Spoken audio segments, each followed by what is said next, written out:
अब एक दिन चिंतन हुआ था, इसलिए उसको कि अंदर की बात है, पर वो अंदर की बात शायद किसी को तर्क में खरी ना उतरे, पर अंदर आई थी कि सतत एक रस में डूबने के लिए हमें गुरु प्रदत्त उपदेश और मंत्र में तन्मयता धारण करनी चाहिए। अगर एक तरफ प्रगट में गुरु से व्यवहार हो और दूसरी तरफ गुरु प्रदत्त मंत्र और उपासना हो, तो साधक को गुरु प्रदत्त मंत्र और उपासना में तन्मयता धारण करनी चाहिए, क्योंकि गुरु का ऐसा आदेश है और हार्द है। हार्द गुरु क्या चाहते हैं? जो गुरु रूप धारण करके हैं वो इसी में तन्मयता देना चाहते हैं। ये हमारा, तो साधक कभी दुखी नहीं हो सकता। जब हम सब जगह से हट करके आते हैं तो यहां फंस जाते हैं। फंस शब्द इसलिए कह रहे हैं कि हम गुरु के स्वरूप को तो समझ नहीं पाते, और उन प्रभावशाली महापुरुषों के आसपास बहुत से स्वभाव वाले शरणागत जन होते हैं, और हमारा सीधा समर्पण गुरु चरणों में होता है, और उनके वो आश्रित जन है, तो हो गया ना संबंध। अब वहां हम गुरु तक पहुंचा ही नहीं पाते, अपने भाव व्यवहार में फंस जाते हैं, राग द्वेष में फंस जाते हैं, और वो व्यवहार राग द्वेष सीधे गुरु पर प्रभाव डालता है कि हमारा गुरु से भाव कमजोर होने लगता है। सब जानते हैं, सब कुछ सर्वज्ञ है, और आप जानते हुए उसका पक्ष ले रहे, और जानते हैं इनके सिवा हमारा कोई है नहीं, हमारी तरफ तो आंख उठा के भी नहीं देखते हैं, और बड़ा वो मतलब, तो क्या छूट रहा है इससे? आप देखो छूट क्या रहा है। जिसके लिए गुरु बनाया था वो छूट गया। किसके लिए गुरु बनाया था? गुरु के हार्द को पाने के लिए। गुरु का हार्द क्या है? श्यामा श्याम। गुरु का हार्द क्या है? गुरु प्रदत्त मंत्र में तन्मयता। गुरु का हार्द क्या है? सहचरी भाव में डूबना। गए ना? ये हमारा स्वयं का चिंतन उदय हुआ था। अब इसे अगर तर्क के द्वारा कहीं कसौटी में कमी हो और हमारी समझ में आ जाए तो हम मान भी सकते हैं, क्योंकि ये हमारे हृदय का चिंतन था कि अगाध प्रेम गुरु चरणों में सतत बढ़ता रहेगा यदि गुरु उपासना में आप प्रेम कर लोगे तो। गुरु प्रदत्त नाम मंत्र में प्रेम कर लोगे तो अगाध प्रेम गुरु, क्योंकि जैसे जैसे आह्लाद बढ़ेगा वैसे वैसे आह्लाद दाता के चरणों में समर्पित होते जाओगे। और उपासना छोड़ दी और व्यवहार पकड़ लिया तो राग द्वेष की वृत्ति गुरु से द्रोह करा सकती है, गुरु की अवहेलना करा सकती है, गुरु के प्रति हे भाव हो सकता है। तो गई उपासना, उपासना गई, अपराध बना, अशांत गया। ये चिंतन हुआ था। इसलिए चतुर सुजान भगवत मार्ग के पथिक को चाहिए कि गुरु के आदेशानुसार व्यवहार का बर्ताव करे। आदेश में तो नहीं फंसेगा। अगर आदेश है कि आप ये सेवा परिचर्या कीजिए, बस इसके बाद वो गुरु के दिए व्यवहार में ना फंसे। गुरु प्रदत्त उपासना में पूरे चित्त को दे। गुरु आदेश है कि आप ये कार्य करो तो परम परमार्थ मान करके आज्ञा सिरोधार्य करे, कोई बाल बांका नहीं कर सकता, लेकिन अपनी तरफ से व्यवहार का पोषण ना करे। ऐसा चिंतन हुआ था, क्योंकि उससे विचार हुआ कि साधक कैसे टिक जाता है, वो अवहेलना क्यों करने लगता है गुरुदेव की, वो गुरु से द्रोह क्यों करने लगता है। गुरु ने लिया तो कुछ नहीं ना, प्राण धन मंत्र उपासना, फिर द्रोह क्यों करने लगा? क्योंकि वो जो दिया उस पर रति नहीं की, और जो व्यवहार उसमें रति कर लियो। व्यवहार का स्वरूप है, इसमें द्वंद्व रहते हैं, व्यवहार में द्वंद्व रहते हैं, परमार्थ में निर्द्वंद्व रहता है। और जो प्रेम है ये व्यवहार और परमार्थ दोनों से अलग है, क्योंकि ये ना तो काम की आकांक्षा करता है ना मोक्ष की आकांक्षा करता है। इसीलिए परमार्थ व्यवहार बनो कि ना बनो, देखो सुलझोगे ना तो बहुत अच्छे उपासक हो जाओगे, संत हो जाओगे, बहुत परमानंद में निमग्न हो जाओगे। सत्संग सुलझने के लिए हम अपने हृदय की बात, अपने गुरुजनों की बात, अपने शास्त्र की बात, अगर आपको कहीं भी कुछ संशय लगे तो आप अपने घर का ही सत्संग हो रहा है। एक होता है ना प्रोग्राम में बीच में नहीं बोल सकते। अगर वास्तविक युक्ति संगत लोक कल्याणवत आपका तर्क है तो हम आदर करते हैं उसका, केवल बुद्धिमत्ता प्रदर्शन के लिए नहीं, परीक्षार्थ नहीं। परीक्षार्थ तो कोई गुंजाइश ही नहीं, क्योंकि ज्यादा पढ़े लिखे नहीं। और अगर आप उसके लिए, तो मुझे अच्छा लगेगा अगर किसी को युक्ति संगत लगे कभी कोई बात, और सम्यक रूप से सबको उसमें परमार्थ में उन्नति हो, तो बीच सत्संग में हो, आपस में चर्चा की जाए। ये घर का सत्संग है अपने, ये कोई ऐसा नहीं कि कोई प्रोग्राम हो रहा है और आप ऐसा नहीं, आराम से बातचीत की जा सकती है अपने समाधान के लिए। हमारा पक्ष यदि उपासना का है तो उपास्य विषय में ही रहना चाहिए।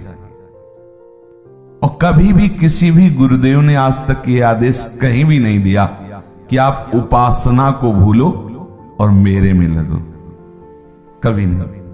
जितने भी गुरुदेव हुए हैं सब उपास्य तत्व की तरफ, वो मंत्र उपास्य का, सेवा उपास्य की, वाणी उपास्य की, सारा निर्देशन। गुरु को हम बाहरी व्यवहारिक परिस्थिति में लाएंगे तो उपासना बाधित हो जाएगी। गुरु परम तत्व साक्षात परब्रह्म, उनके द्वारा उपदिष्ट अपना विशुद्ध बोध संपन्न वो उपासना मार्ग, उसमें रति करोगे गुरु प्रसन्न रहेंगे, गुरु में आसक्ति हो जाएगी, गुरु में आसक्ति, गुरु परम प्रसन्न रहेंगे। इसीलिए कभी किसी परिस्थिति से, प्राणी से, पदार्थ से आशा मत करो। अगर आशा करोगे तो मार्ग रुक जाएगा। बिल्कुल सुलझा हुआ मार्ग है, और ये बहुत दूरी तक सुरक्षित चलने के लिए आपको चर्चा की जा रही है। ये जो चर्चा हो रही बहुत दूरी तक सुरक्षित चलने के लिए, नहीं तो विघ्न पड़ जाता है। ये हम हृदय की बात कहते हैं, विघ्न पड़ जाता है। क्या विघ्न पड़ जाता है? जो सच्चा उपासक होता है वो सब जगह से आसक्ति छोड़कर गुरु चरणों में आसक्ति करता है। और गुरु करुणा समुद्र, कृपा की धारा है, तो बहुत से हमारे जैसे भटके हुए जीव उसमें गोता लगा के निहाल होने के लिए आते हैं, और आएंगे ही, और आना ही चाहिए। अब उनका स्वभाव अलग अलग है उन जीवों का जो आएगा। हमें लगता है गुरुदेव मेरे, गुरुदेव सिर्फ मेरे, समझना। और प्यार में दूसरिया पसंद नहीं होता, पक्का समझना। अब गुरुदेव जैसे हमसे प्रेम का बर्ताव करते हैं वैसे सबसे प्रेम का बर्ताव करेंगे, क्योंकि करुणा समुद्र है। अब हम व्यवहार पक्ष जब लेते हैं तो वहां दिखाई देता है कि जो आगंतुक उपासक जन हैं उनकी अलग अलग स्थिति है, अलग अलग स्वभाव है, अलग अलग भावनाएं हैं, वो अपने झेल नहीं पाएंगे। फिर उसमें क्या होगा? किसी न किसी से राग द्वेष होगा। तो जो प्रपंच छोड़कर हम भगवत मार्ग के पथिक बने थे, वही घूम के प्रपंच में फंसा लिया।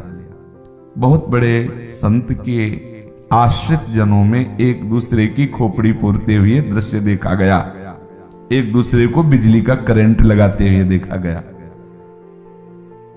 क्यों हो रहा है ऐसा? ये सत्संग है, बस समझना है आपको। गुरुदेव के भजन में हम अगाध श्रद्धा रखते हैं। जहां की घटना है अगाध श्रद्धा, अपार भजन में डूबे हुए। तो ये पास वाले ऐसा क्यों? क्योंकि वो गुरु के प्रभाव का भोग कर रहे हैं, गुरु के स्वभाव का नहीं, वो प्रभाव का। और प्रभाव में राग द्वेष रहता है, व्यवहार है ना, इसलिए बहुत गुरु का जो स्वभाव है हमें उसमें डूबना है। गुरु की दो संपत्ति है, एक बाह्य प्रभाव की संपत्ति, बहुत लोग आते हैं प्रणाम करते हैं, सेव केला रुपया पैसा कपड़ा लगता, और एक गुरु की संपत्ति है प्रियालाल नवनिवृत्त निकुंज का, या जो जहां जिस भावना में आप किस संपत्ति से जुड़ने के लिए गुरुदेव का वर्ण किया, बाहरी या आंतरिक? तो आंतरिक के लिए किया तो आंतरिक में ही रहो, बाहर के लिए किया तो धोखे में रहोगे। आंतरिक में कभी झगड़ा नहीं हो सकता, क्योंकि गुरु ने पूरी की पूरी संपत्ति हमारे नाम कर दी, इतना भी नहीं छोड़ा। गुरु ने हमें जब बोला कि तुम राधा बोलो राधा, तो कुछ रह गया क्या? सब कुछ अपनी आंतरिक कैसी मूढ़ता छा जाती है। गुरु प्रदत्त आंतरिक संपत्ति का हम आदर नहीं करते और बाहर के प्रभाव से आए हुए विषयों में और बाहर से प्रभाव से आए हुए व्यक्तियों में हम राग कर बैठते, द्वेष कर बैठते, उपासना छूट जाती है, गुरुद्रोह बन जाता है, जीवन बर्बाद हो जाता है। सारी बात यह है। एक साधारण वैष्णव अपराध बन जाता है तो भजन नहीं होने देता, गुरुद्रोह बन जाए तो भजन होगा। तेन वचन मानत गुरुद्रोही निस्दिन कर तापनो भायो, तो इत व्यवहार न उत परमार्थ गए बीच ही बीच।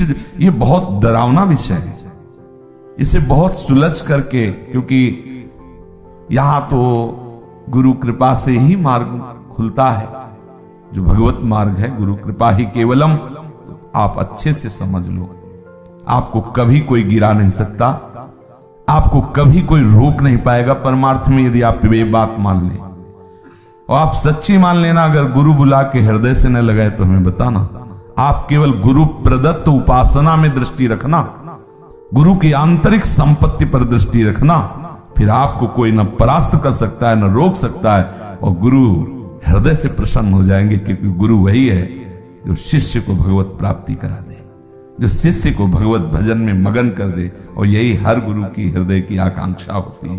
अगर भगवान ने किसी को गुरु पद में बैठाला तो उसके हृदय में यही आकांक्षा होती है, सब भगवत प्राप्त हो जाएं, सब इस माया प्रपंच से मुक्त हो जाएं। ये बात आप अपने हृदय में बैठा लीजिए। यही गुरु की सच्ची गुरु दक्षिणा है कि आप उनकी संपत्ति आदर से स्वीकार कर लीजिए। ये उनके हृदय की संपत्ति, बाहर ये माया का नाटक है, बाहर प्रभाव में मत फंसना कि गुरु का प्रसाद है। तुम एक वस्त्र, एक पदार्थ, एक किसी पद को गुरु प्रसाद मान रहे हो, और नाम परम पद, धाम परम पद, प्रियालाल महाम ये दिया, तुम्हें नहीं समझ में आया? गुरु का प्रसाद क्या है? ये है वो गुरु का। ठीक है, शरीर में वस्त्र डालना है तो उन्हीं की प्रसादी, शरीर का पोषण करना है तो अन्न उन्हीं की जूठन पानी, लेकिन प्रसाद गुरु का क्या है? प्रसादे सर्व दुखा नाम हानिरस्य उपज, ये गुरु का प्रसाद है। उनके द्वारा मंत्र उपासना, उसमें हमें इधर उधर भटकना नहीं। सुधो चले आपने धर्म रस कंसो प्रीतम का।